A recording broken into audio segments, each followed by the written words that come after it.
All right. What is this? FOJ 33, I think it is. 34? How many of these have we done, Jay? I think you're right.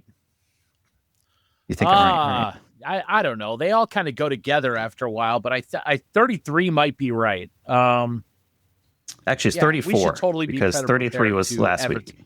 Okay, yeah. You'd think we'd be better at advertising our own shit, but apparently not. Well, but that's okay. You would think so. Considering I literally just created a new folder called FOJ 34, and then I typed in FOJ 33 underneath that. So yeah, a real professional move over here. Wow. Yeah. I mean, what can I say? I'm stunned. You're only the producer of the show. Yeah. Somebody has to know what's going on, I guess. But we're good now. We're FOJ 34 episodes in. I am fresh off of a trip to downtown Asheville yesterday, which is only 10 minutes for me, and checking out the No Kings parade and festivities that were going along. It was quite entertaining and interesting. A lot of support here.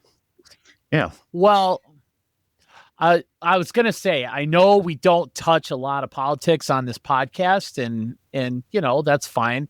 But I am interested to hear your experience with it. So take me to Asheville on a Saturday afternoon. Well, normally in Asheville, Saturday afternoon is pretty touristy, especially right now, kind of in the summer.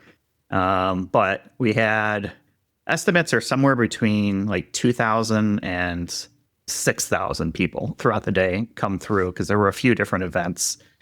The official No Kings thing in coordination with everyone else across the U.S. was at 10 a.m. to noon, culminated in this giant parade going down the street. It was actually kind of funny, and the signs were hilarious.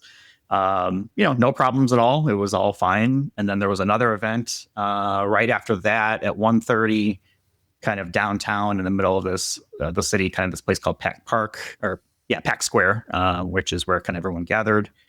And then there was another one later in the day as well. So, no problems.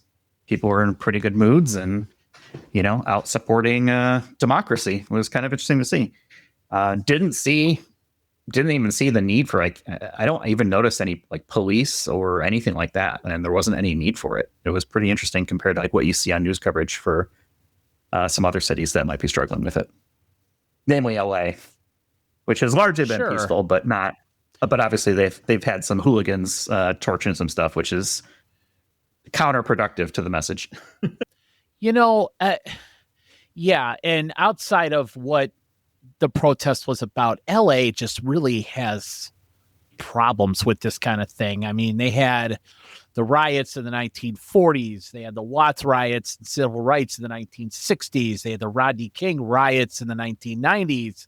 They had the George Floyd riots in 2020, and now this. They just, boy, when they get pissed off about something, they get pissed off, and it just turns to bad, and it's unfortunate. It is, because I support First Amendment rights, and I know we're on different sides of this thing for the most part, but I do support your right to speak your mind and all that kind of thing. If you do it peacefully, that's cool. But I'm glad to hear that there was no, need for police or, crowd control or anything like that.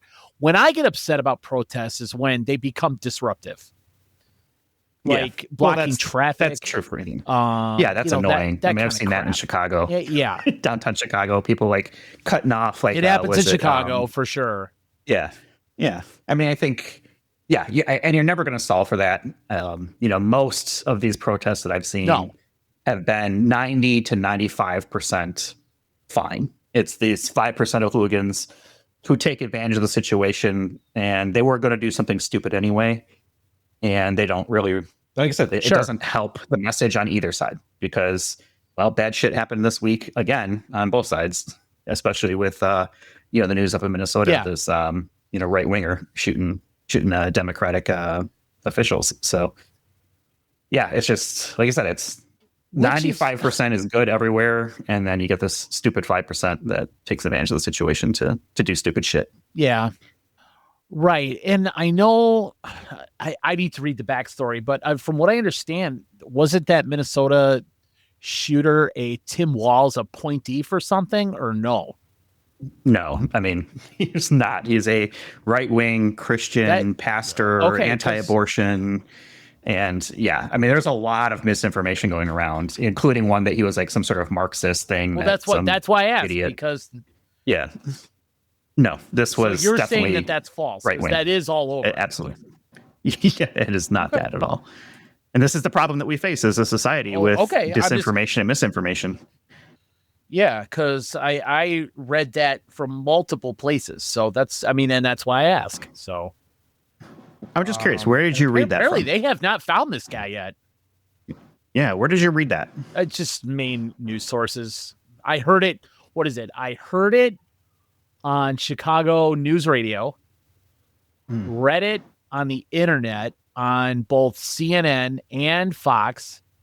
What is it? I'm actually trying to find it now. You know, they're still looking for this dude. Did you know? They're still looking for this guy. I It's thought crazy. They found him, but and I saw earlier today they read an article that they found his wife in a car like 100 miles out of city with passports and cash and weapons and other family members. So there's a lot going on here with this poor guy.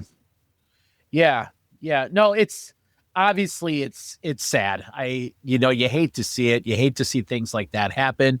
I hate where this, the country's at right now, as far as just being so extreme to both sides, to be honest. But you know, this let's be real. This isn't going to go away, whichever side you are on.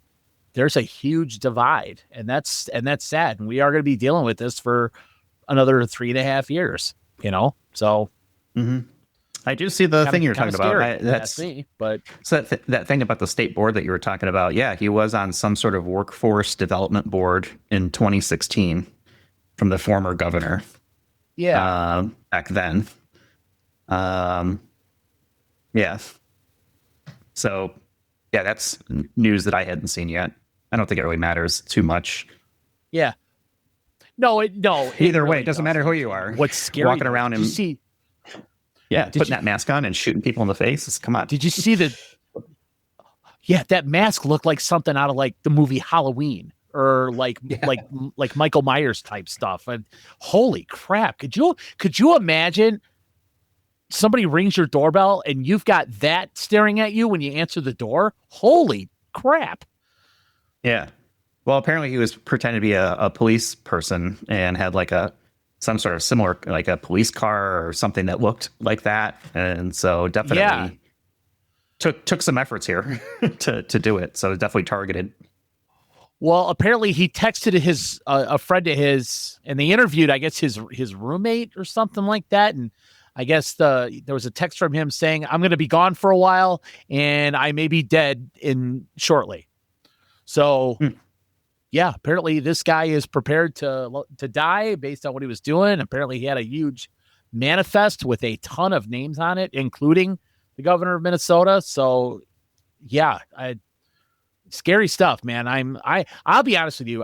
Minnesota is, I have kids who live there for, a few years. It's just a different world up there, man. It's very liberal versus conservative, very, very divided. And it's very strange up there, Mm-hmm. I think it's great. So I'm glad my kids are gone. Not obviously right now, but yeah. Yeah. I mean, it's a little area. I've been there many times over the last couple of years, but yeah, it's just bullshit what's going on in the world today. Remember when the biggest drama was Obama wore a tan suit and it was like, oh my gosh, what's going on? Yeah. Yeah. And now we got, we got that. We got Israel and Iran going at it, and we'll see what comes of that. And, obviously the Palestine thing is still going on. And yeah, and Russia and Ukraine is still going on. And yeah, just a lot going on. So, yeah. And we're dealing with some sort of weird delay where I talk and you can't hear me for 4 or 5 seconds, making it a bit difficult to hold a conversation. So, the forces are conspiring against us right now. I know. And what's strange is because our cameras aren't on, my screen will just go completely blank until I move the mouse. So every time it goes blank, I think that, all of a sudden my computer shuts off. No. So it's kind of weird. We were tested before. I'll turn my camera back on and maybe that'll help. But yeah, it's like every time I say something, you're like, I don't hear you for 4 or 5 seconds. So yeah, I think you need to feed the hamster in your computer a little bit more so it can keep up. Yeah, I hear you. I hear you. Well, your camera is on, so now my computer's on. So here we go. Mm-hmm. All right. So yeah, it was interesting. It was entertaining. It was, my first ever, I think, attending anything like that in my life. So if that goes to show you how much bullshit's going on that I feel about, there you go. But yeah, it was interesting. And then we had a nice lunch downtown and watched more festivities and people honking and all kinds of stuff going on. So good times here in Asheville. And the weather wasn't too bad either. It was a little bit warm and humid, but not too bad for the South on a June 14th or whatever it was. I like it. A little protest, a little lunch, and then a little more protest. Yeah, a little chicken sandwich in between. So yeah, it's good times. Yeah, it was like halftime. Yeah, actually, I went home after that. I was like, I'm done. My wife stayed downtown and did some more things. She had some friends meeting her for more festivities. But yeah, I went home. I was like, nah, it's too hot. Forget it. See ya. I gotcha. Well, I can tell you while you were protesting or attending the protest. I don't know if you were actively. Here, I'll tell you what. Before I get into what I was doing on Saturday, which the saga continues, and I'll get into it in a minute. What was the most entertaining sign you saw? What was the funniest thing you saw? Oh, there were a lot of good ones. Okay, now this one I got a really good chuckle out of, and I'm not condoning it. Okay. But the way that it was worded was you automatically knew what, at least I did, and a lot of people picked up this right away. It was a sign that said, will somebody just go ahead and do it already? Oh, geez. Okay. And I got a chuckle out of that one. Most of them were, fuck Trump and no kings. And a lot of, Sure. It was probably 50-50 between anti-Trump and actually anti-ICE and a lot of things that were going on with that. But there were just so many things. I mean, I can send you a video after we're done talking of, me just on a corner and about, I don't know. I think I took a video for like 30 seconds of like a 10-minute long stream of people just walking through the sidewalks and stuff like that.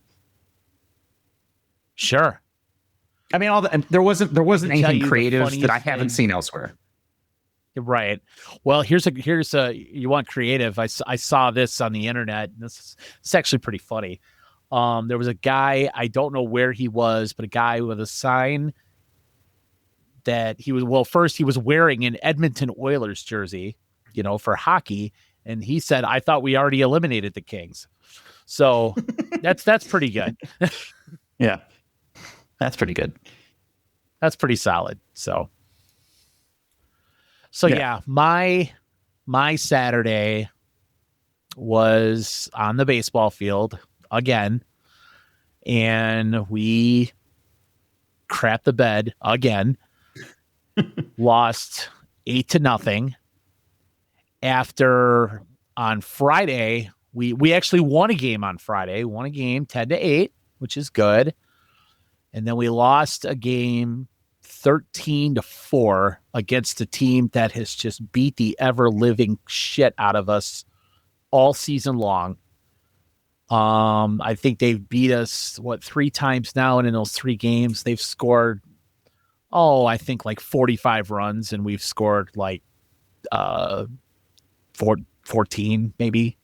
So it's been rough. But anyway, so Saturday comes along, and we're playing the top seed in the tournament again. And we just, once again, I thought we competed well. We lost 8-0. However, it's not like we got clobbered. I mean, it was a run here, 2 runs there, that kind of thing. We just couldn't get anything going on offense. And I'm just like, man, it just is a struggle. So needless to say, we had the day off today. We had no baseball today. So, in hindsight, kind of nice. Actually got to pay attention to my backyard like I need to. But, it's just disappointing for the kids. So, the saga continues. How do the conversations with coaches go? this week and trying to figure things out? Coaches' conversations were positive. They were upbeat because I think of the way we played. It wasn't a total beatdown. It was just kind of the effort was there, the focus was there, the enthusiasm was there. We just didn't get the result that we wanted. So the conversations were positive. So that's good. We've got, what is it? I think 6 commitments for kids who want to come back, which is good. You don't want to totally blow up the team, I don't think, especially, at this age. So we're just going to keep developing and keep trying. I think we'll probably adjust the schedule next year, like we talked about. And like I said before, I genuinely like every kid on the team. We do have one who is leaving simply because of his age. He's a little older, so he needs to jump an age group next year. And we have one definitely leaving because just of logistics. He lives far away. It's kind of hard with his mom and dad working and getting him to practice and stuff. But we did have one, finally, this kid's grandmother just gave it to our head coach, I guess, for about half an hour after the game, crying about where her son plays, how come he doesn't play in the field as much, why doesn't he get a chance to catch, and all that kind of thing. And, they originally were going to come back, and now apparently they're going to leave. Unfortunately, this kid has struggled mightily, which is kind of why we don't put him in the field as much, and we don't put him behind the plate as much and all that. But, it's part of the gig. It's part of the culture. It's what happens. I told our head coach, it happens, man. You can't please them all. So it is what it is. So is the kid not that good? And did that conversation come up to say you're the parent obviously is trying to advocate for the kid, whether or not they're good enough. But is the kid, you said the kid isn't good enough. Did that come up with the coach saying, hey, this just isn't going to happen for you, man? Yeah, the coach apparently told the grandmother. Apparently he had a very honest conversation. I was not there, but according to him, he basically told her, if you watch your grandson out there, the effort isn't there. The results aren't there. He looks disinterested at times.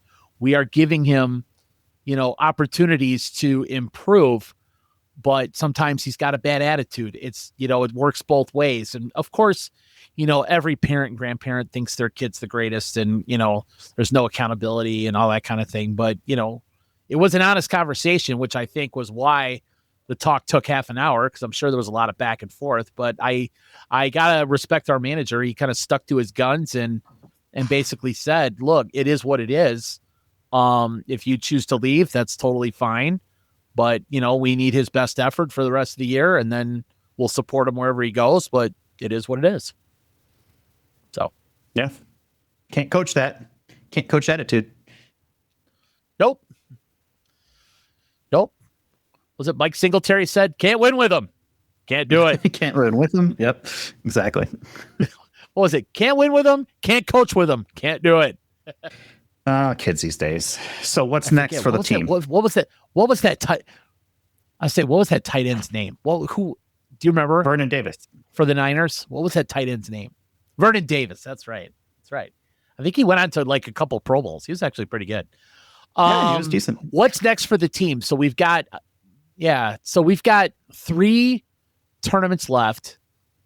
And we're just gonna, kind of keep working, keep plugging away, and then we'll assess everything at the end of the year. We've got a few kids that are interested in trying out, which is good. So we'll go through the process, figure out how many we need to replace. So far, it seems like it's at least 3. So, we're going to be looking for certain things. We'd like to add some pitching. We need another catcher. We like to add some offense, that kind of thing. So if we can find that in tryouts, we'll definitely look at it and add if we can, and then we move on. So how do you attract talent with a team that did not do well this year? That's a great question. Can you attract talent? Luckily, our manager has quite a few connections. He is a pretty good salesman. So he has reached out to some parents that he knows of kids on other teams. Sometimes if you have a good game against a team, the players will remember that and be like, hey, I want to go play for them. Sometimes kids have friends on other teams that want to come join your team, that kind of thing. But nothing's guaranteed. You got to try out. Obviously, we don't want to make the situation worse just to have a bunch of friends play together. So it's tough. It's a lot easier to obviously attract talent when you're good. Like when I told the story of how I had to cut 4 kids from our team, I had like 25 kids show up at tryouts and I only needed 4. Mm-hmm. So, obviously winning helps because your reputation, is everything, especially in travel sports. So I didn't have this problem of actually having to go find people. They kind of came to me. But yeah, this is going to be interesting. We have a tryout on Tuesday. I don't know how many people are showing up because I think it's the first of a few tryouts that we're going to have, but we do have one on Tuesday for sure. And we'll see what shows up and who's out there, who's interested. Well, good luck. Everyone to see other than that's it. The saga continues, man. That's all I can say. Yeah, still, it's not any fun. Well, I committed to coaching again next year. I'm not going to bail on it. That's not me. That's not who I am.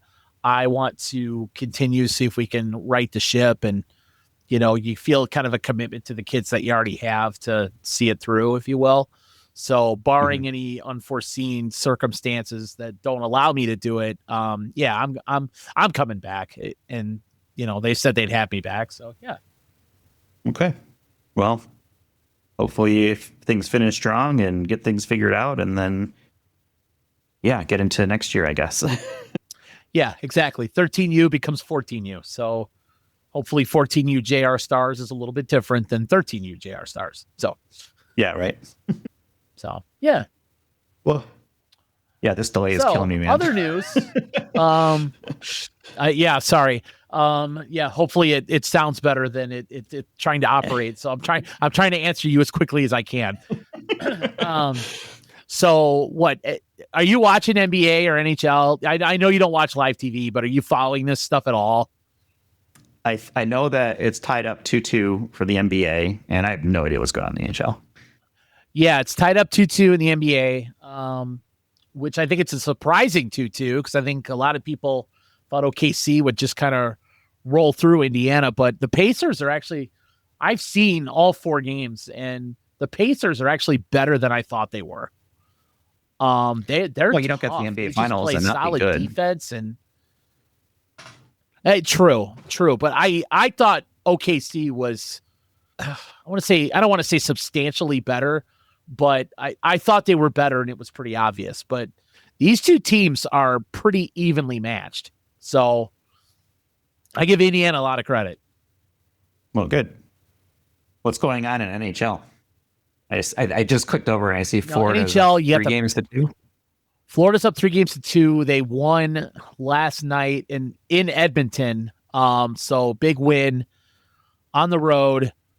I think Florida is probably the better team. Edmonton, their stars what's his name? Connor McDavid finally scored a goal, his first goal of the entire series last night. And he supposedly as my son Jeremy said, how are you the best player on the planet and you don't have a goal in 4+ games in the Stanley Cup Finals? And he's right. So he finally scored, but Florida up 3-2. They're just solid top to bottom and will probably win their second Stanley Cup in a row. So pretty solid. They'll probably close it out in game 6 would be my guess. Is it they're taking him out of the game on purpose, meaning the defense is keying on him and making other people beat them, and that's just what's happening? I don't think so. I think that that might be part of it, but I think he's had missed opportunities. He's a guy who loves to pass more than he loves to shoot. And sometimes when you're the guy, they need you to be the guy. And, instead of trying to set somebody else up, you gotta take your shots. And when you're Connor McDavid, they They expect that.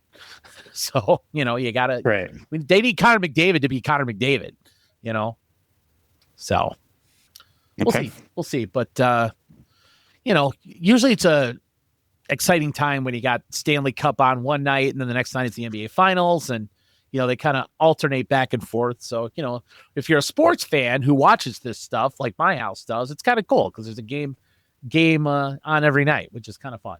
Yeah, like every night there's something going on, bounce back and forth. I guess I would probably watch the NBA Finals if I had live TV at the point, but I don't know, something about if the Blackhawks aren't competitive, I'm just not paying attention. Oh, I hear you. I hear you. I didn't watch. Yeah, I didn't watch any real playoff hockey until the finals. I just think anytime you're watching the finals, you're watching history happen, because obviously whoever wins the series, it's goes down in history. So great. I just think it's fun. It's exciting. Yeah, you're a sports guy through and through. What can you say? I am a sports guy. I let's call it what it is. I'm a sports junkie, man. I will watch pretty much anything that's competitive, that has a win and a loss attached to it. I will watch it. I will watch soccer if it's on. I've watched competitive ping pong before. I'll watch golf. I'll watch tennis, baseball, football, basketball, hockey. I'll watch anything. So yeah, I am a sports nut to a fault. How about slap fighting? You ever seen that? Oh yeah. I've seen slap fighting. That you gotta be tough as nails to participate in that. Yeah, no kidding. Stand there and just trade slap for slap. No, thank you. Oh God, yes. Yeah, I've seen some guys like totally disfigure other dudes' faces. They hit them so hard. In the that. slow motion replay is one of the best in sports, in quotation marks. Oh, yeah. I'm amazed that anybody would sign up to be, what? I'm going to be a competitive slap fighter. It's ranks right up there for me with competitive eating. I don't know what goes through somebody's mind to decide to do that. You're drunk and out with friends, and you got into a fight and you took a punch, and everyone said, "Oh, you should do that for a living." And then you train. I guess I don't know. I guess because I think it's weird. It's weird. Have you ever? Okay, I know you don't go watch live TV. Have you ever seen competitive, like, professional darts? Yeah, I've seen it every once in a while, like clips or something show up somewhere. Talk about the crowds that show up at competitive darts. They go absolutely bananas. Yeah, I mean, they have to be like when somebody hits three. Well, they're throwing darts in this arena, and there's got to be 1,000 people in there. And anytime a guy hits 3 triple 20s as they're playing 301, the crowd just goes bonkers when it happens. It's just funny. Yeah, I mean, like, who follows professional dart league? Like, are there people who, like, that's their thing? Like, I picture like 1,000 people. That, like, that's got to be. I mean, it's more than family and friends. I'm guessing. Is it people that are like off the street? Right. They got free tickets. I mean, how does that even? I don't know. Is a bunch of people who are it's not in the bar. I don't know. It's not like they're throwing darts in a bar. That's what I was just going to say. That it's not a bar. Yeah. It's these guys are up on stage, and there are just people as far as you could see, and it's crazy. The same thing with competitive. I guess they call it cornhole, but competitive beanbags. There's like a league for everything. Well, it's if there's a score to be had, then there's a league for it. That's what I'm convinced of, and that extends to both the physical and the digital world, because obviously video games are a league unto themselves as well. Make a lot of money playing video games now. You can get college scholarships playing video games now, which is crazy to me. Yeah, that's nuts. I mean, that was the dream when we were growing up. It was like, Would it be cool to play Oh, I video games know. for your job? Yeah. You'd be on your school's esports team. I'll bet you that with colleges starting to get into that, eventually there will be high school esports. I think there already are. There might be. I'm pretty sure. Well, I guess it depends on the school or whatever, but I'm pretty sure there's already like high school esport teams of different, makes and models. Let's call it. Yeah, probably. But hey, man, yeah, if it's got it, like you said, if it has a score and a winner and a loser, I will watch it because I have watched esports. I've watched competitive darts. I've watched competitive cornhole. I've watched it all. So I don't know if that speaks more to me, the sports fan, or how boring a life I lead, but I have seen maybe a little bit of both. Seen it. So yeah, there you go. Yeah, I call it being well-rounded. Yeah. Okay. Well-rounded. It's like you have knowledge about things that 99% of the human race doesn't care about. But as long as you enjoy it, who cares, man? Who cares? Enjoy it. Yeah. Hey, it puts a smile on my face. So there you go. Then there you go. So massive trade. Yeah, massive trade in the major leagues today. I know you don't follow it, but I want to get your opinion on this. So there was a story that kind of was going on in Boston around a player named Rafael Devers. Have you ever heard that name? Nope. Okay. He is like the star hitter of the Red Sox. He was a third baseman for a long time. They signed him in 2023 to a 10-year, $313.5 million contract. Okay. No trade clauses, no opt-outs. It's just straight. You're ours for $10 million. Here's what we're paying you. I think they gave him like a $20 million signing bonus, and then everything else was straight across the board. Nothing deferred, anything like that. Okay. So they signed a player from the Astros, Alex Bregman, as a free agent, very good player, to come, join the team. Well, they assumed, I guess Devers thought that, okay, Bregman was going to come in and play second base or shortstop like he played in, he used to play a long time ago, and Devers would be the third baseman. So when they signed Bregman, they went to Devers and said, okay, you're now going to be our designated hitter, and we're going to have Bregman play third. Devers just went bonkers over this. He publicly said, you're not doing this to me. I'm the third baseman. He was like pissed off. Okay. And Red Sox basically said, no, this is what we're doing. Devers made a big stink over this, and Red Sox said, no, this is what we're doing. It's for the betterment of the team, blah, blah, blah. So Devers finally said, okay, fine. I'll be the designated hitter, blah, blah, blah. Got off to a slow start, but eventually started hitting. All that stuff. So the Red Sox first baseman, I don't know his name, gets hurt. They ask Devers if he would play first because he played first base on occasion. And he said, no. He said, no. You wanted me to play designated hitter. I'm the designated hitter. Now you want me to play first base. I'm not going to change positions in the middle of the season just to help you out because somebody's hurt. I'm the DH. Leave me alone. So again, big stink, big deal.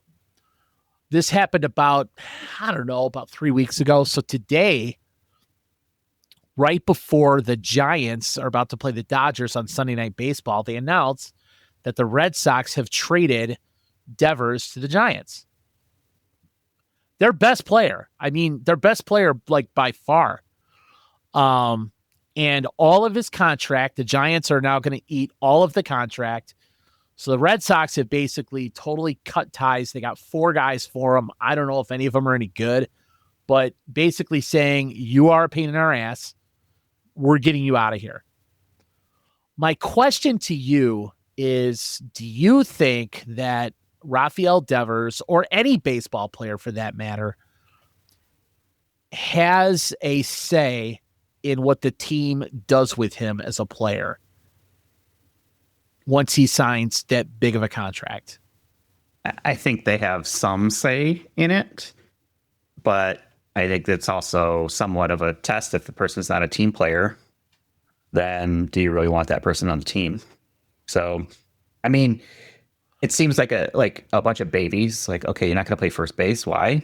Because your feelings are hurt that you're not playing the original position you got signed up for.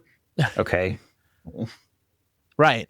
like, doesn't scream maturity to me at all, and just strikes me as a cancerous personality that you probably don't need in your locker room. I agree. At the end of the day, you're playing on a team. You should be a team player. And if you really want to say at the end of the day, you're an employee of the team. They pay you to do a job, whatever job they ask you to do. And like if let's say my boss or your boss asked you to do something and you flat out said, no, I'm not doing it. How's that conversation going to go? Probably not well. Right.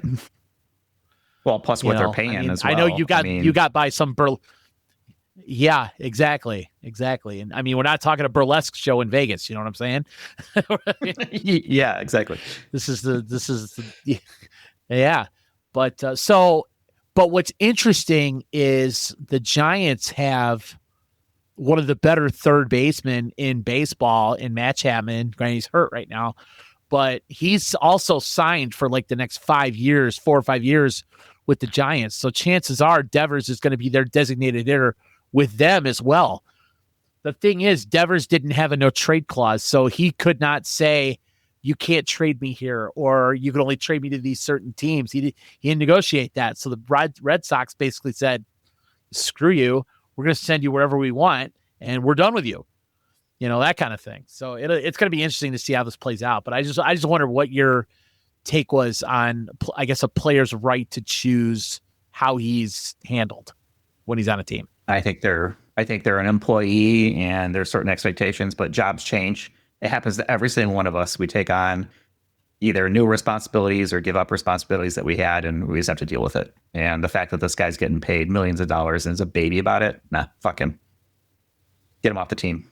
If I had the money, I agree. I'm like, yeah, get him out of 100%. here. I obviously, you know, I mean, the Red Sox, they'll figure out a way to make that up and make up the production. And I think they're half a game out of a wild card spot or something like that. Ironically, Devers hit a home run for the Red Sox today against the Yankees before the trade happened. So kind of interesting there. But, you know, I think, you know, sometimes some things are more important than potentially winning a game here or there. I mean, like you said, this is like Aaron Rodgers cancer type stuff. So. Yep. All right. We're on the same page for that one then. Yeah, we're on the same page. So, okay. So I got some, we talked about the Bears Stadium coming up here. I got some information on kind of what's going on and the goals and maybe in a potential timeline of them focusing on Arlington Heights. Looks like Arlington Heights is going to be the spot or hoping to break ground by the end of 2025. I know. The end of 2025 with a goal of opening in 2028. Okay. I mean, this is my shocked Pikachu face. I think they were always going to end up there. Yeah, I do too. What's disappointing, though, is so currently Soldier Field is the smallest stadium in the NFL. Its capacity of, I think I read it was 61,500. The proposed stadium that they're going to build is ranging somewhere between 65 and 70,000. It doesn't seem like a big enough jump to build a new stadium. That's what I'm thinking. That's what I think. I mean, you're looking for like Super Bowl, Final Four, all kinds of fun stuff. I don't know if it's going to be big enough to do that. I wonder if that's something that the city or county or something that was a negotiation point to try and alleviate maybe traffic concerns or infrastructure concerns or something like that. Well, I guess a couple of surrounding towns have already started the process of conducting studies on potential traffic, potential noise, and other surrounding, or other byproducts of what goes on at the new stadium, just to figure out how they're going to handle their part in that. I don't get up to that area very often, so I'm not real familiar with Arlington Heights and, the former Arlington Park site. It's like 326 acres, so I think it's big enough for a stadium, plus, shopping, hotels, all that stuff, restaurants, things like that. But yeah, it's going to bring a ton of traffic to the area for sure. I think there's already a Metro stop there, though, as well. I think from when the racetrack, right on the, so. I think it's on the north side. Of whatever the park is right there now, but yeah, there's definitely a stop there. Right. I guess they're estimating the cost to be about $3 billion, $2 billion of which is going to come from the Bears ownership, the Miskowski family. They're going to fund $2 billion of it. They get a $300 million loan from the NFL, and apparently $900 million roughly from the Illinois, sold as bonds from the Illinois Sports Facility Authority, however that works. But the that's taxpayer funds. They owe that's talk about taxpayer funds. They still owe $620 million on the old renovation that was completed 22 years ago. And that's being paid for by the taxpayers as well, by the Chicago taxpayers. And the Bears also pay $7 million a year to basically rent Soldier Field from the Park District, which is interesting. So what happens to Soldier Field when the Bears move out? Because they're probably their biggest repeat tenant. I mean, other than concerts and stuff coming through. Yeah, for sure. Because what is it? The Chicago Fire, they're building their own stadium, so they won't play there. I don't think the NFL wants to put a second team in this city, or I'd be shocked if they did. I don't know. Did we talk about this? Is it Soldier Field still a landmark, or did they mess that up when they renovated it? I don't know. I don't know if they are or not. I don't know either. But the landmark, regardless, look at that, because what do you do with that property if no one's using it? It just sits there because it's a landmark? Outside of outdoor concerts, you could do some college football there. You could do, sounds kind of pointless, but you could do high school football there. College football for sure. I think it'd be cool if, like a Notre Dame played there once a year, or U of I, Illinois played there once a year. Northwestern played there once a year, that kind of thing. But that's obviously not enough to really support the need of a big monster stadium on the lake that just sits there. So I don't know. I mean, do they tear it down and just say, okay, it's time for this thing to go, and I don't know, build another convention center or condos or something there? I mean, it feels like a waste of space. Yeah. If it's not being used all the time. Yeah. Do they expand? What is it? McCormick Place? Like you said, do they build, condos on the lake? Or I don't know what the landmark status is right now, of the actual stadium. Cause I know it used to be a national landmark, so you couldn't touch it, but when they renovated it, I don't know if they lost that. So, it lost the status in 2006. It'll be interesting to see what happens. So I Googled it because of the renovations. Right after they renovated lost status. So so no longer a landmark. So burn it to the ground and start over. And I would suggest, knock it down. I mean, I just hope the Bears build something really cool, because that would make knocking down iconic Soldier Field not feel so bad, if you will. Well, the Bears have to deliver first, so let's get a good product on the field. We'll worry about stadiums and all that other stuff. Hey, they're working on that. What is it? I think mini camps are over. I guess practice was good. The good news is everybody was there. They didn't have anybody hold out or any of that. I know they have a few rookie contracts that they still need to sign, but that's usual, it's normal for right now. What is it? I read that 30 of the 34 second round draft picks, including all 3 of the Bears, are unsigned right now. I don't know. I feel like it's fine until we get them into like preseason. I feel like there's just gonna be a rush of them over the summer as people will start to work through the process. It's like once you get a couple players signed, they start to figure out where they're going to fit from a salary perspective, and it's like, all right, here you go. Yeah. Their first 2 picks was Colston Loveland and Luther Burden. Both, are coming off of injuries. They haven't really fully practiced yet, but they are both expected to be a full go once they come back to training camp in late July. So that's good. So a relatively healthy team, which is kind of what you want, right? Going into this. Yeah. It is kind of what you want.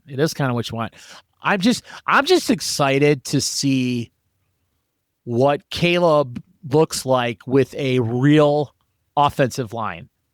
Because now it's all on him. If you think about it, right? There's no excuses anymore. Mm-hmm. Yeah. If he doesn't take a step forward, and I think he has to move forward. He can't just be the same. And so we need to see more out of him. Yeah, especially right. Now there's no excuses. Yeah, and I'm even okay if the interceptions go up. I'm okay with that. Because I need the touchdowns to go up. I need the yards to go up. I need the attempts to go up, and I need the sacks to go down. So if you take some chances and throw, maybe 3 or 4 or 5 more interceptions, I'm okay with that. That's fine. Yeah, that means he's actually at least throwing the ball downfield, theoretically. Exactly. So, but yeah, I'm excited for training camp. It's going to be here before we know it. And, we'll be back watching the team and talking about the games and, real soon. So I'm excited. What do you make of Aaron Rodgers saying that he's married? Yeah, what is that? I mean, I don't really care why anybody would choose to spend their life with that guy. I don't know, but he's got a lot of money. I just think it's strange that he shows up to Pitt. He does. That's true. And I think it's weird that he just shows up to Pittsburgh. He's got a wedding ring on his finger, and he's like, "Oh yeah, when did that happen? A couple of months ago." I mean, is his wife some celebrity because he has this thing for celebrities, or I don't even know. Yeah, I have no idea. I just thought it was kind of interesting. Has he even disclosed who it is? Do we know who the new Mrs. Aaron Rodgers is? Somebody named Maddie, I think, but other than that, no. Maddie. All right. Well, we'll have to do some research on this mysterious Maddie. Yeah. Okay. Go ahead. I don't really care. Or not. Or I don't really. Yeah, I don't really care either, to be honest with you. But that's just weird. He's weird. The whole thing's weird. I mean, I don't even know why the Steelers are doing this, to be honest with you. I mean, they had Mason Rudolph. They drafted Will Howard. Just roll with it. Maybe Tomlin is wanting to make sure he keeps his above 500 streak intact. I don't know. Maybe maybe they're trying to tank so they can get Arch Manning for next year. But I don't know why you would sign Aaron Rodgers then. Yeah, there unless you go. You think he's not that good.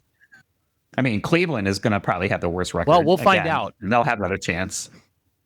Yeah, this delay is killer, dude.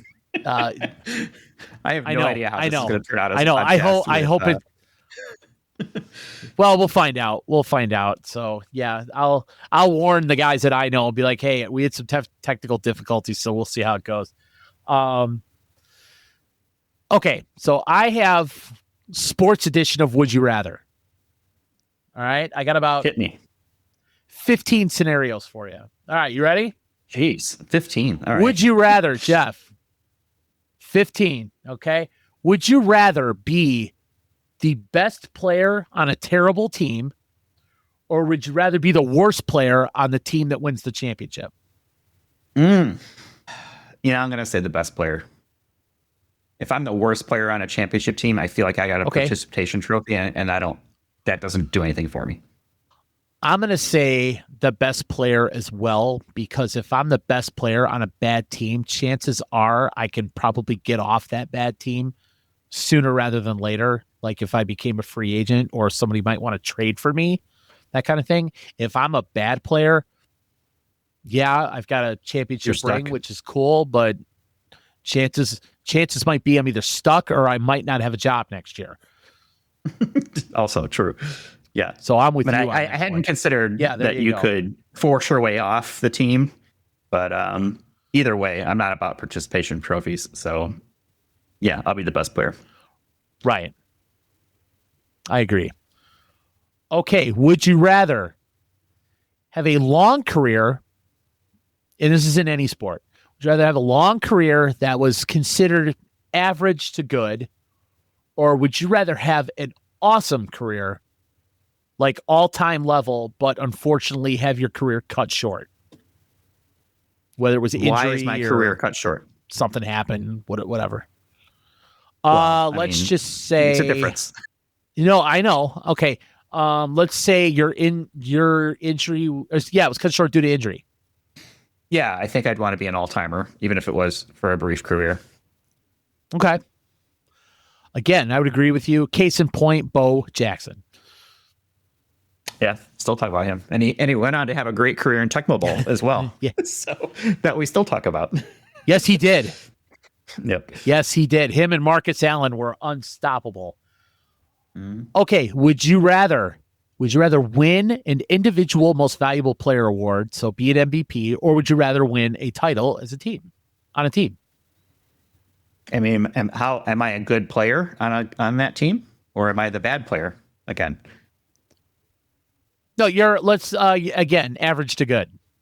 Okay, what were the choices again? But you're not MVP level.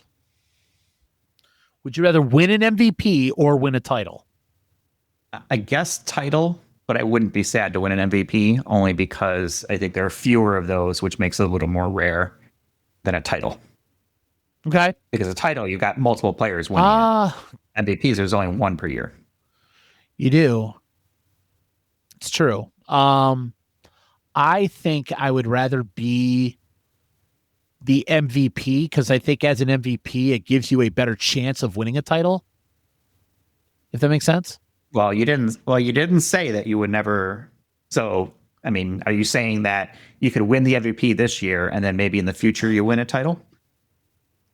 Because if that's the case, yes, then yeah, you could. Yeah, I'm saying you could. Then yeah, I'll lean towards the MVP. I was assuming it was either or. You can't have both. So if you win the MVP, there is still a chance that you're going to get a title. Yeah, sign me up for that. Okay. I think it's more interesting. Well, it's kind of like being the best player versus the worst player. Okay. I think, all right, let's say you can't do both in the same year. If that's the case, I was saying ever. Okay. Oh, okay. Okay. Okay. If it's ever, I think I would rather win the title. Because I'm a team guy. That's how I was. Of course, sure. And that's what I was thinking too. Right. If it's ever, definitely the title. If there's a chance for either of those things to happen, and I get to pick, then give me the MVP, because I think there's still a chance for a championship somewhere. Okay, would you rather be known, and we'll this could be either basketball or hockey. Would you rather be known as the guy who was a great passer and set up other guys for success, or would you rather be a guy who was known as a great scorer?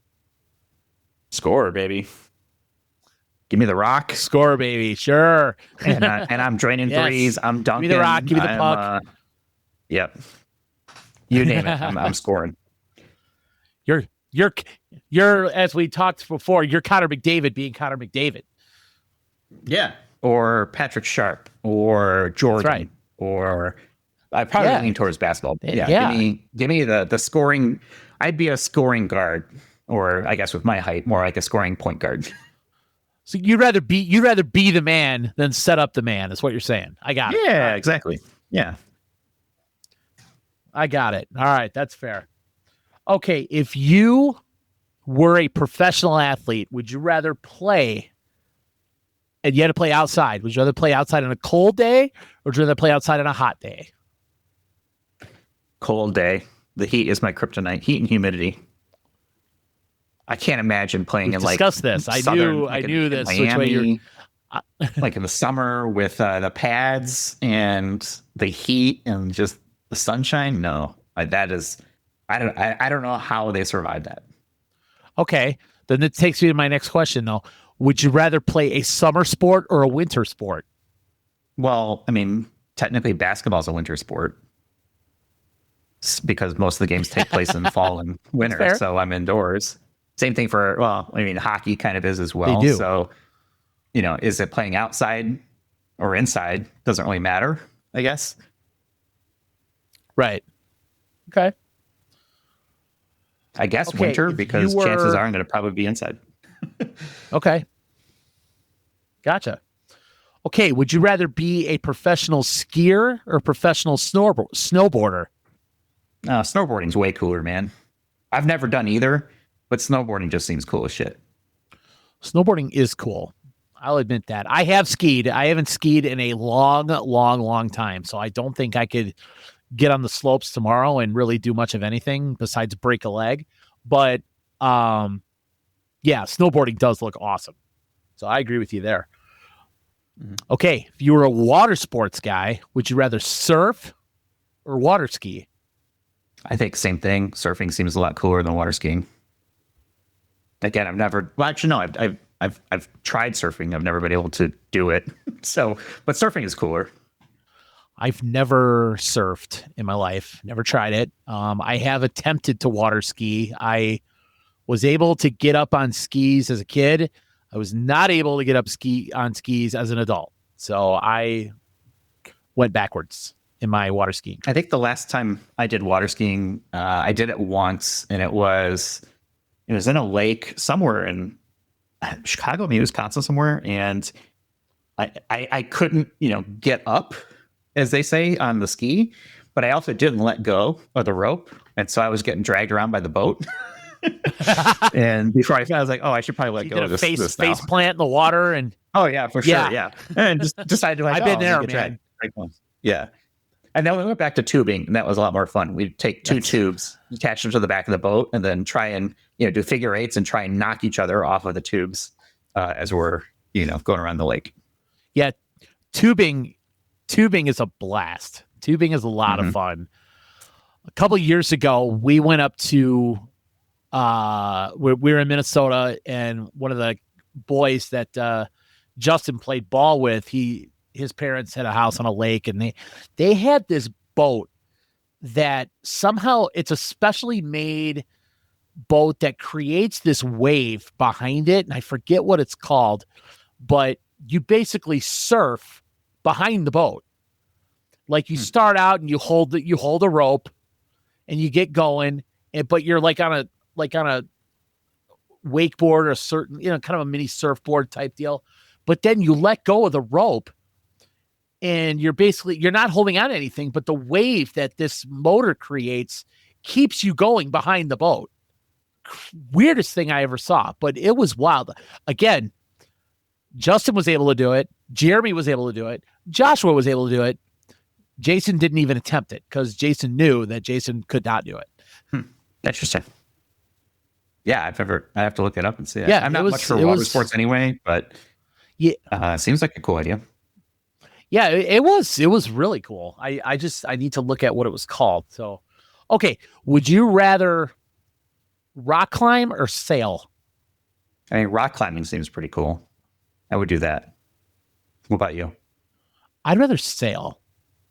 I think because I remember when I was out in Colorado a couple years ago with my dad and my sister, and we went on this hike. And it wasn't even necessarily rock climbing. And I thought I was going to die just trying to get up the hill and all this stuff, compared to my younger sister, who's in great shape, and my 75-year-old father at the time, who's in much better shape than I am. I mean, they were scaling these hills and, this path with no problem. And I felt like I had to stop every 5 minutes. I mean, it wasn't every 5 minutes. It was probably longer than that, but the elevation was just killing me. And I had a hard time breathing. I'm like, God, am I out of shape? Well, I'm assuming that I'm in shape for any of this stuff. So that's my assumption. Of course. Physical fitness is not part of the equation. The assumption is that you can do it. Yeah, well, thank God. Physical fitness, if it was part of any equation of any of these, I probably wouldn't be able to do it. So, yeah, physical fitness is not my forte. It needs to be, but it's not. Okay. Well, then I'll take you to this. So, would you rather hike on a mountain or walk on a beach? Hike on a mountain. Only because I have not done that anywhere near as much as I've walked on a lot of beaches. And beaches, for the most part, are they're fine. I enjoy a walk on a beach. I like walking on a beach. But again, if I was in shape, hike on a mountain would be good. I would do either one. I don't know if I could choose between the two because I think both of them would be really cool. Okay. Would you rather? This is for basketball.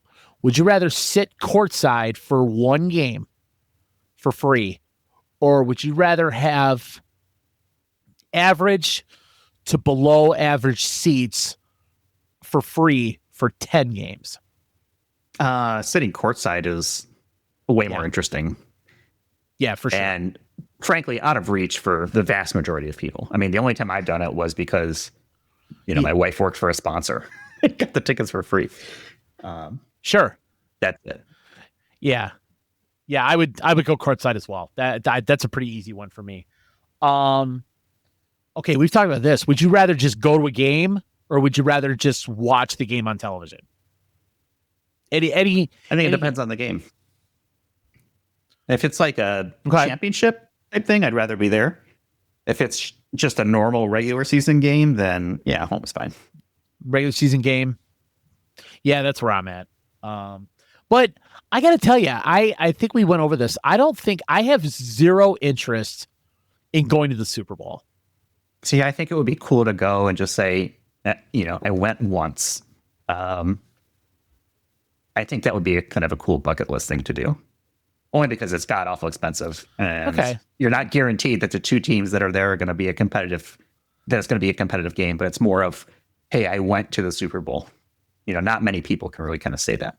I don't know. I just, again, the maybe money, if money's not an object, then I would go, but just the pain of, food and drinks and the bathroom and all that shit. I like having it all right there, Mm-hmm. So that's just me. I guess this is me getting old. I don't need the crowd. I don't need all the bells and whistles. I just like to do shit on my own terms and leave it at that. But I guess maybe going once would be cool. So we'll see. If I'll never get the chance to do it, and that's fine. So I'm good. I don't know if we will or not, Jay. Well, hey, if the pod ever goes worldwide and we have like 1 million followers and we do a live show from Radio Row at the Super Bowl, then it'd be a little bit different. There you go. Right. If that happens, then that'd be cool. That'd be super cool. I'm not going to hold my breath though. Oh no, definitely not. Okay, would you rather watch a game by yourself or watch a game with somebody who you knew hated the sport you were watching, but you were hanging out? I mean, I would rather do it myself. Why would I put somebody through that? It's not fun for me if I'm sitting there and they're hating every second of it. I mean, that's basically me at every baseball game. I don't want to do that. That sucks. I was going to say, so you and I will never watch a baseball game together, ever. I would be in the same room and I would be doing other things and we would probably be talking the whole time. I think that's a little bit different. That's fair. I mean, but given the choice, why would you, if somebody doesn't enjoy an activity, why force them into it? Like that just doesn't seem, I don't know, like a good idea. Yeah, I agree. I totally agree with that. Okay, last one for you. Would you rather watch your favorite team win a game that was boring as hell, bad, played horrible, somehow they won, it was just a horrible game to watch, Or would you rather not a non-playoff game, or would you rather watch them lose a game where it was a tight game, something good happened, maybe Michael Jordan scored 60 points, but they lost, that kind of thing. So would you rather watch a bad game, but your team won, or a good game, but your team lost? Well, so you mentioned there something like Jordan scoring 60. Like, are we talking about something historic happened during the game, even and they lost? Or is it just, maybe. It was just a competitive game? Yeah. I mean, if it was something historic, then yeah, of course I'd want to be there for this historic thing. But if it's just a competitive game and we end up losing, okay, yeah, let's just say it's a competitive game. I'd rather watch them win. Yeah. Then I'd rather watch them win. You'd rather watch like a total blowout that was boring as hell. And those are fun because then you start coming up with games within the games, and you start, chanting for, White Mamba to come out. Let's get Scalabrini on the court, stuff like that. You find ways to entertain yourself, even in a blowout. But unless something historic is happening, I don't see the benefit of going to a good game. Right. No, I get you. Okay. Well, that is this week's edition of Would You Rather. Okay. That was exciting. There you go. Yes. A riveting edition. I know. Have you been watching anything on TV recently? I'll say. Yes. I finished season 1 of Andor. And? I am, again, I think it's great. I think it's fantastic. I love the story. Again, trying to, piece it all together. I'm on episode 1 of season 2, which I'm probably going to watch after this podcast. And, I'm trying to keep up with it quicker than I did with Game of Thrones, so I don't forget what happened before, that kind of thing. Because, and it's as important. Somebody likes to remind me in my advanced age, my memory isn't the best. So I gotta keep up with what's going on. But I really like it. And I think the characters are good. I think the actors are good. I just think it's very well done. And I think it definitely holds my interest. So I enjoy it. Yeah. Like I said, I finished it, a few weeks ago, and I thought season 2 was a masterpiece. So looking forward to you completing it, being done, and seeing what you think about it. Yeah, my goal is to have it done, if not this week, by the end of next week for sure. Wow. Okay. I'm going to hold you to that. So by the time we record the next episode, you might already be done, or at least close to done. Close. Yeah. I just got texted that we are playing Wednesday and Thursday, so that'll make things interesting. But, it's usually what I do before I go to bed at night is I'll try and get through an episode, and so far I've been pretty successful. I don't fall asleep during it like I did for Game of Thrones for whatever reason. So it's, Well, I think it's not quite as dense and dark as a Game of Thrones episode. There's a lot of setup episodes of Game of Thrones where not a lot happens for maybe an episode or two, and then shit completely hits the fan. So it's very inconsistent. In the long run, I think it's great, but there are definitely episodes that are like, okay, that was just fine. And then you realize, like I said, 2, 3, 5, 6 episodes later, like, holy shit, like it was all, you're getting set up from the very beginning. Yeah, I agree. I agree with that. There's plus, if I feel like there's only like one real story to follow, as opposed to Game of Thrones.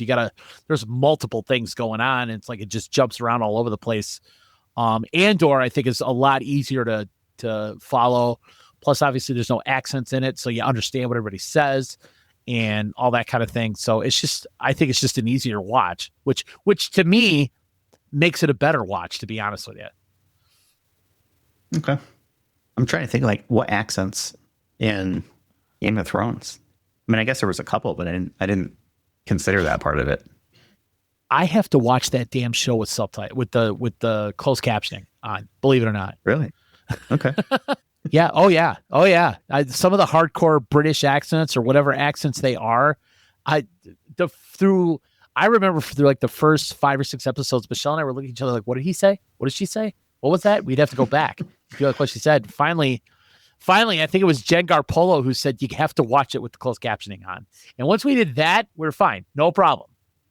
But all right. Well, yeah, I gotta say, you need to get out more. They just say. It was all in English as far as I'm concerned. Remember, I think there were a couple that were maybe like slightly Irish, maybe slightly English, but it was not like they were speaking a different language.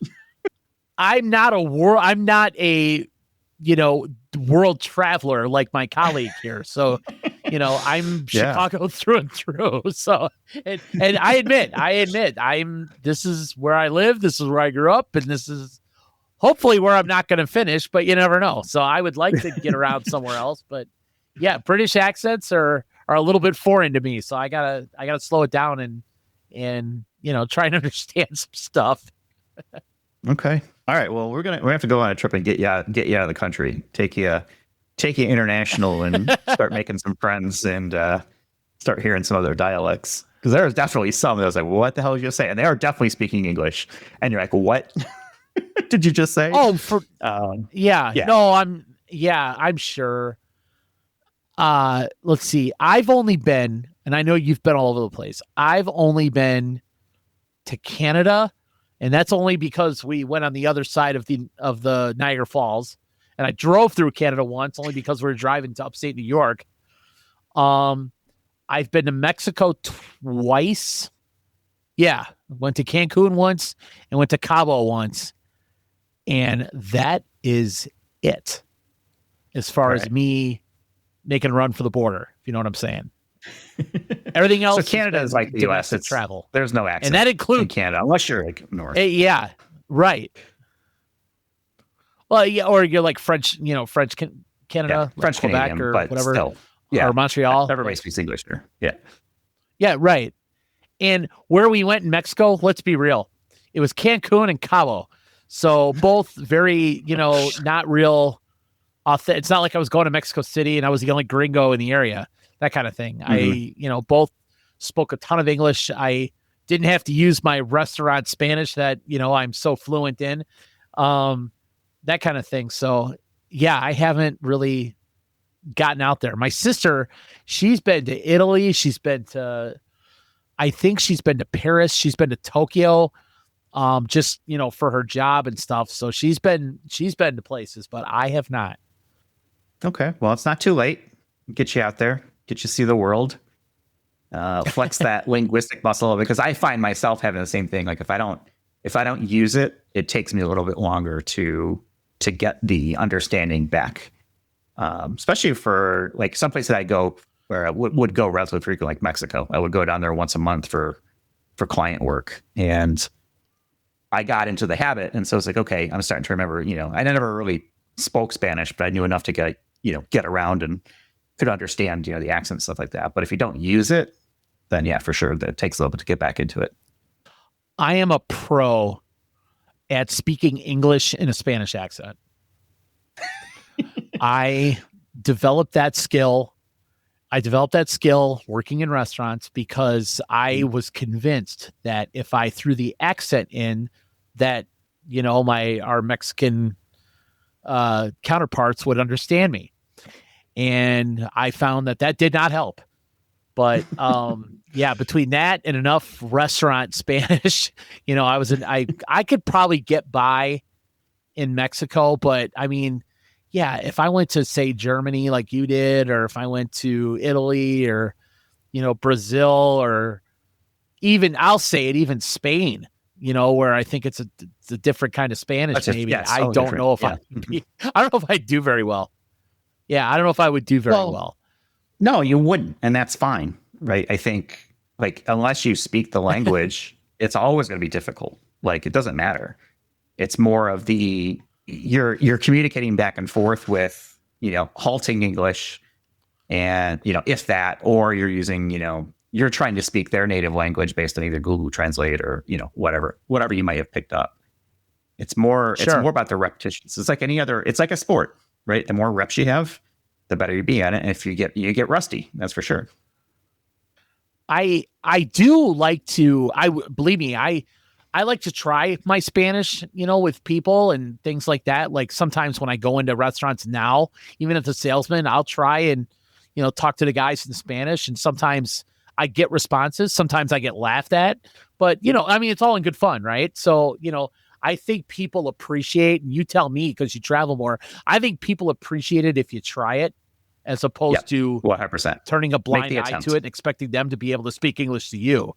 Yeah. Right. So make the attempt. Yeah. I've never had anybody make You're fun in their of me. country. Yeah. So try and make the effort. I think that'll go a long way. Hey, when in Rome. or Lisbon or Berlin or wherever. Yeah. Yeah. No, I know. Those like smart glasses that do like the live translation. I was testing some out earlier this week. There's this company called Even Realities that makes smart glasses, and they're not for me, but they're a very cool concept. And you basically wear them, and it's kind of like having it's not like a phone on a face. It's more like a second display. You get like notifications and things like that appear, and they look like normal glasses. They're not thick goggles or like binoculars or anything like that. But one of the features that I thought was super cool was live translation.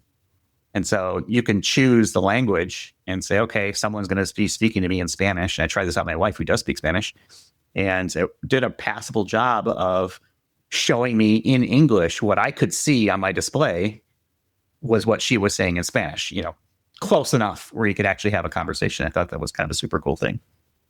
So she's fluent in Spanish, like speaks 100%, no problem. Yeah, I mean, she's not like a pro at it, but she definitely speaks it. Like we can go places and she can have a conversation. Where did she pick it? Where did she pick it up? Was it school? Was it going somewhere? I think so. Or I think it was probably in high school. And plus, restaurants as well. Okay. So, how many years of high school? So yeah. I don't know. I would imagine a couple. How many years did she take? Okay. Yeah. But she could carry on a conversation like fluent, no problem. Oh, yeah. Wow. Yeah, for sure. Yeah, she and Mari can talk all the time. That's awesome. So, yeah. Yeah, no, that's awesome. Mm-hmm. That's cool. So totally different subject. Speaking of those glasses you were talking about, so my son, who I think I told you this, so he started up his car detailing business, right? Well, it's starting to gain some momentum, which is great. It's awesome. He basically started to do this because he didn't want to get a summer job. And now he's trying to avoid working for other people altogether ever. So he wants to scale the business and everything. But one of the things he's talked about investing in is a pair of, and what made me think of this is when you mentioned the glasses, he wants to invest in one of those pairs of glasses that like records video, that like shoots video out of the glasses. So he can record himself detailing as he's working, to shoot kind of what he does and while he's in action, because he's by himself. Because right now he's basically having to do before and then after, or he's got to set his phone down somewhere to record what he's doing. But that's hard to do when you're working on cleaning a car on the inside. So he wants to get these glasses that'll record it while he's doing it as if like what he's seeing. Okay. So then, he probably wants something like the Meta glasses from Facebook or whatever they are that do like the video recording or something on those lines. I think that's what he's looking at. Does he wear glasses all the time, or is he has good vision? No, his vision's purely fine. Just he for not wear glasses. He does not wear. Yeah. How none of my three boys got my shitty vision, I have no idea. But none of them wear glasses, which is amazing. Okay. The only times they wear glasses are like, yeah, exactly. The only time they wear glasses, honestly, are like when they're watching TV or they're working on a computer, they'll wear those like glasses that help take the burden off your eyes a little bit. Yeah. Yeah, the blue light glasses or whatever. So they'll wear those, but they don't need anything for a prescription or anything. So that's good. Okay. But speaking of some video glasses and Joshua's that's business, a cool idea. Yeah. Speaking of his business, he's now I guess you could say he's officially the CEO of this business because he hired his first employee. All right. Good for him. He hired a sales guy to help him go door to door, selling car details. And the guy that he hired, he put an ad on Instagram and put an ad on his Snapchat or whatever. And he got an inquiry within like 3 hours. Ironically, from a kid who used to play baseball with Jeremy years ago. So he knew him and knows him. But so this guy's going to go around door to door selling car details for him. And I guess Josh was paying him. He said it's 100% commission job. And he's paying him, 12.5% on any detail that he sells. So and how much is a detail? To get a little context here, it depends on what you get. You can get either just an outside detail, like a more detailed car wash.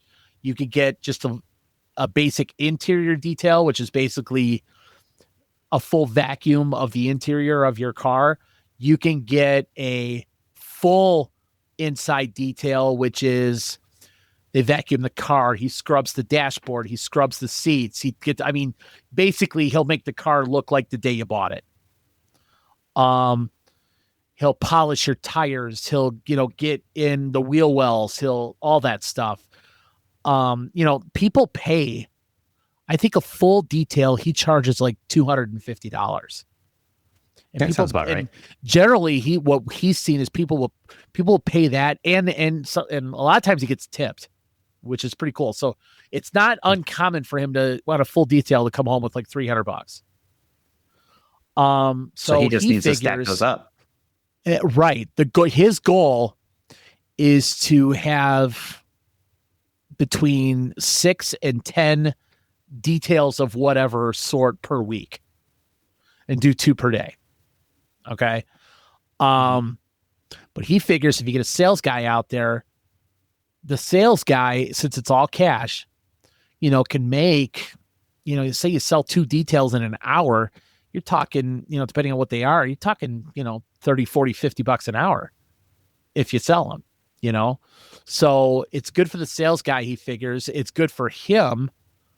And depending on how this goes, he's like, I may need to hire potentially another detailer to keep up with the business if the sales guy's good. And that's how he wants to scale his business. So his next move is he needs to, because he's working out of the back seat of his car, in the trunk, all that stuff. He's got, vacuum, power washer, air compressor, all the tools and stuff. This thing like fills his trunk and his entire back seat of his car. So his next move is we need to get a bigger vehicle. So we need a truck. So I told him I would loan him the total Shark Tank deal right here. You ready for this? So I told him that I would invest money towards a truck in exchange for 5% of every detail he gets coming back to me until the truck is paid off. And then I get 2% of every detail he sells in perpetuity forever. So I become a 2% investor in the company. While it doesn't sound like much, I just want to help him out, but I do want a little bit of skin in the game. So he agreed to it, and hopefully we're off and running. So we'll see how it goes. And I'll continue to help him with funding if he needs it, as far as advertising and things like that. And we'll work that out down the road. So, All right. So now you've got multiple streams of potentially passive income between this and your baseball betting. I think you're set. Yeah. Well, this one should work out better because the baseball one's not going well because, if the Dodgers lose, they're not on pace to win every 2 out of 3 right now. So that's not helping. The Sox aren't, they're basically losing 2 out of 3 every time, but all that does is break even, or like you're up $1. So that income stream is not really doing it. So I figure the car detail stream will at least bring me something. And then I can also say I'm a business owner, or a part-time business owner. Right. But you're an investor. You're an angel investor. And That's right. That's right. This is the beginning of the Mark Cuban era of my life. So we'll start small and we'll scale. So we'll see. But it's pretty cool. Okay. It's pretty cool to see That's him pretty excited cool. It's about exciting. it. He's done a couple of Zoom calls with some pretty big time detailers.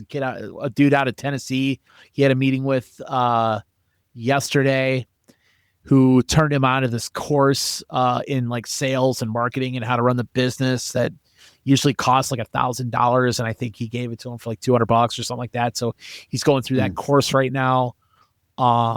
He's in a bunch of detailing groups online that just chat and work on scaling businesses and things like that. So I give him this. He's way into it. He's very excited about it. And I hope that it does work out for him. There are stories of people making, selling like $1 million worth of this stuff a year. I don't know if it would ever go to that, obviously, but I just want him to finish school, since we, we're helping him with that. But hey, wherever it takes him, I hope he does well with it because he's excited about it, and it's just good to see him excited about something. So it's good. That's cool. It's exciting. So for all you local listeners out there, hit me up, Quigs Details on Instagram, on Facebook, or just hit me up privately and I will set you up. I did sell a wash for him last Friday, so he does owe me commission on one. Well, there you go. You're kind of paying yourself back too every time he gets them back, right? That's right. No, I don't need the 12.5%. That's fine. I would like to see him be able to get the truck that he needs, and I just want to make sure he has all the equipment that he needs, and just to make things easier for him. So I hate the fact that he also has this, one of those gas powered generators in his car that just sits in there. So the inside of his car always smells like gasoline. So that's kind of a pain. But I just, I mean, he's looked into, getting an LLC. What are the tax implications? Do I need to get insurance? All that stuff. So I do respect, the grind that he's trying to put together and the business that he's putting together. So it's pretty cool. Yeah. I mean, it takes a lot of guts to start off on and do that kind of stuff. So hats off to him for sure. Yeah. Yeah. He's big into social media. So social media, obviously for advertising and purposes are he knows what to do with TikTok. He's a TikToker. He's a Instagrammer, all that kind of thing. And then, I think he knows a lot of people, and, he's getting inquiries from friends, from parents of friends, his brother's friends. Like I said, the sales guy was a guy who played baseball with Jeremy. So that's how he got hooked up with him. He's just what I really respect is he's not afraid to try, and he's not afraid to get out there and put it out there and just kind of see what happens. So, and he does a damn good job cleaning cars. I will tell you that. If you take a look at his Instagram, he takes all the pictures and stuff. He does a really nice job. So it's good. So it's not all hype. It's actually, there's substance behind this, which is good. No, there is. I mean, he's got some really nice reviews on his website. I don't know if he has any Google reviews yet. I need to look at that. But yeah, the feedback has been all positive, and he's already had a couple of repeat customers. He's got one guy on his monthly maintenance plan. So there you go. That's how it starts. Right. You build a subscription based business, and then you just start, stacking up half your month on repeat gigs. That's the way to do it. Let's see. Will he get who will get to 50 faster? Will we get to 50 listeners faster, or will he get 50 subscriptions faster? We'll see how that goes. Yeah, my money's on him right now. Yeah, me too. Mm-hmm. Me too. But yeah, it's been fun to watch him get going. So it's cool. That's what you want, right? You want your kids to get, spend some time figuring it out, and then, put their time and effort into it, and hopefully it turns into something that, that they can stand on their own with. Yeah. Again, off the payroll. I want them all off the payroll. Right. So that's the goal. That's the goal. Well, I mean, it's good. I mean, Father's Day was good. They got me a new pitching wedge for my golf bag that I needed. They got me a case of golf balls, which I needed because I lose a lot of them. So that's good. We're going golfing tomorrow afternoon, so I'm excited for that. And yeah, it was nice. Well, good. Happy Father's Day to you and all the fathers out there. Yeah, happy Father's Day to everybody. Yeah.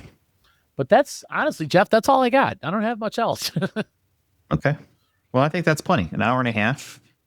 I know we're struggling here with the delay, so we'll see what I can do in the wonderful world of audio editing to figure that out. But hopefully we'll get that sorted out, because it's now a couple weeks in a row where it's been a problem. So maybe it's time to take some of that 2% I don't know. And get a new hamster.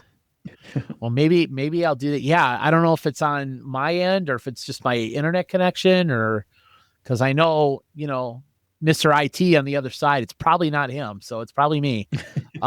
So yeah, I got a lot of shit whatever going on suggestion here. you have, I know you do. You need a new computer, because that USB port that you have that you cannot touch because it like wiggles and the microphone cuts out is hilarious, and should not do that.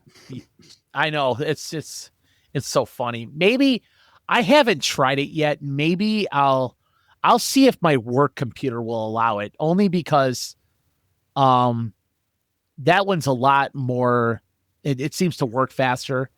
If my work computer will allow this website to, because they put certain things on lockdown and crap like that, but I can watch YouTube on it. So I'll see if I can install or put this website. Yeah. And then maybe we could try that next week, and we'll see if that works. Yeah. I mean, there's options out there for sure.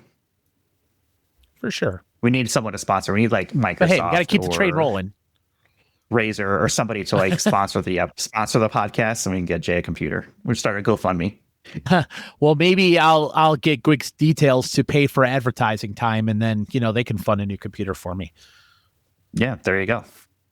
All right, this delay is annoying or me, I'll write it off. I'll write it off. Yeah, I know. I'll write it off as a business expense. How about that? Yeah, this delay is bad. Right. So we'll hopefully you can do your magic and it'll sound somewhat decent, and then we'll figure it out for next week. Yeah, exactly. I'll do what I can, and then if you get a text later, be like, yeah, it's not happening, man. We'll just re-record again tomorrow and do it all over again. Yeah, well, let's hope it doesn't. Yeah, we'll scrap it. We'll scrap it. We'll do it again. Yeah, that's cool. All right. Well, yeah. Let me know. All right. I'll talk to you later.